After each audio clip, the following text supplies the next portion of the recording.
As jy nog altyd gesukkel het om te weet wat om te sê in jou Facebook post, wel in hierdie video wys ek jou hoe om self te begin dink soos jou kliënt, sodat jy maklik kan begin skryf en kan weet jou post gaan hulle hart tref.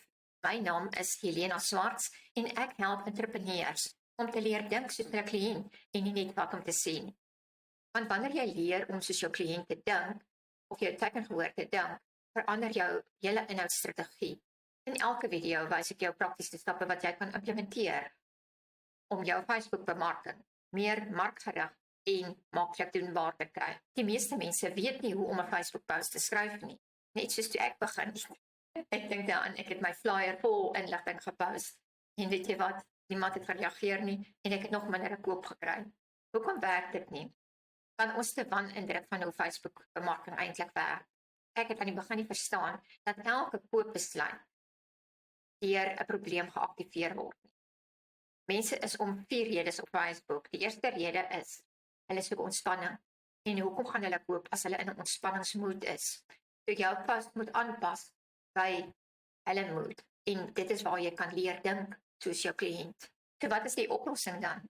Wel, die oplossing is, jy koppel een probleem aan 'n emosie. Nou, hoekom moet jy dit doen? Want jy wil hê die persoon wat dit sien of lees, moet onmiddellik kan sê, weet jy wat, dit is ek daarin. Die tweede stap is, vertel 'n storie met jou produk as die oplossing. Hoekom werk dit? Want mense onthou stories beter as net bloot, hier is my ding, koop dit. So hier is 'n voorbeeld.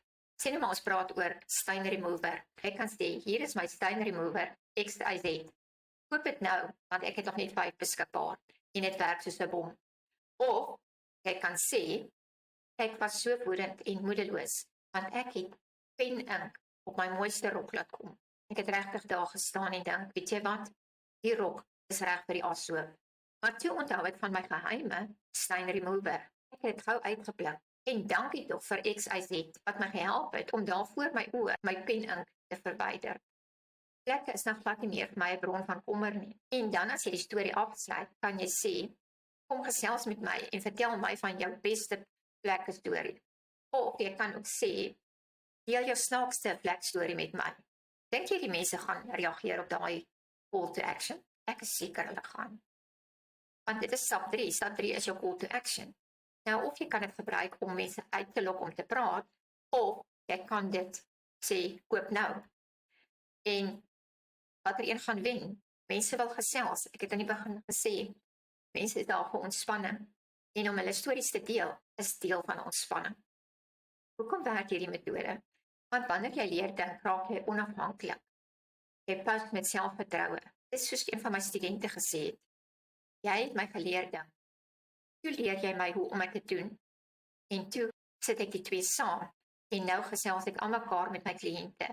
En ek laat nooit toe dat hulle van my vergeet nie. Want dit is die rede met gereelde posts. Jy wil altyd top of mind bly. So hier is wat ek vandag vir jou aanbied. Ek wil jou graag leer om dit self te doen. En as jy dink, jy wil dit self eers oefen, praat dan my Facebook mini-gids en ek gee dit vir jou. Daarin wys ek jou hoe om 'n probleem en 'n emosie aan mekaar te koppel. As jy daardie probleem emosiepaar het, koppel jy dit aan 'n spesifieke post en daar is jy gereed met jou post. So tik mini-gids hieronder en ek deel dit met jou.